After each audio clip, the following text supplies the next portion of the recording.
कदमन जे हेठां थो जन्नत मञा तुझे कदमन जे हेठां थो जन्नत मञा मुझी प्यारी अमल पेर तुझा चुमा तुझे कदमन जे हेठां थो जन्नत मञा तुझे कदमन जे हेठां थो जन्नत मञा तुझे हथ लाखणी हर मुसीबत टरे तुझे हथ लाखणी हर मुसीबत टरे तुझी जी जल दुआ सां पयो सुख पसां तुझे जी जल दुआ सां पयो सुख पसां मुझी प्यारी अमल पेर तुझा चुमा तुझे कदमन जे हेठां थो जन्नत मञा तुझे कदमन जे हेठां थो जन्नत मञा कुर्ब तुझो लिखी कीअं मजी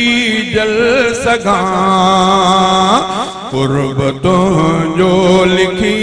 कीअं मजी जल सघां तुझे शफ़क़त मथां साहु सदके कयां तुझे शफ़क़त मथां साहु सदके कयां मुझी प्यारी अमल पेर तुझा चुमा तुझे कदमन जे हेठां थो जन्नत मञा तुझे कदमन जे हेठां थो जन्नत मञा रब मिठे जो ॿुधो मूं ही फरमानवा रब मिठे जो ॿुधो मूं ही फरमानवा उफ़नतिन खे चओ साफ़ सच थो चवां उफ़नतिन खे चओ साफ़ सच थो चवां मुझी प्यारी अमल पेर तुझा चुमा तुझे कदमन जे हेठां थो जन्नत मञा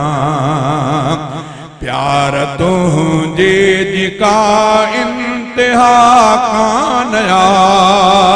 प्यार तुझे जिका इंतहा कानया गिरह हथड़न सां अॼु भी खाराई अम्मा गिरह हथड़न सां अॼु भी खाराई अम्मा मुझी प्यारी अमल पेर तुझा चुमा तुझे कदमन जे हेठां थो जन्नत मञा तुझा नादर मथां कुर्ब आहिनि लखे तुझा नादर मथां कुर्ब आहिनि लखे कुर्ब तुझा जी जल लिखी छा लिखां कुर्ब तुझा जी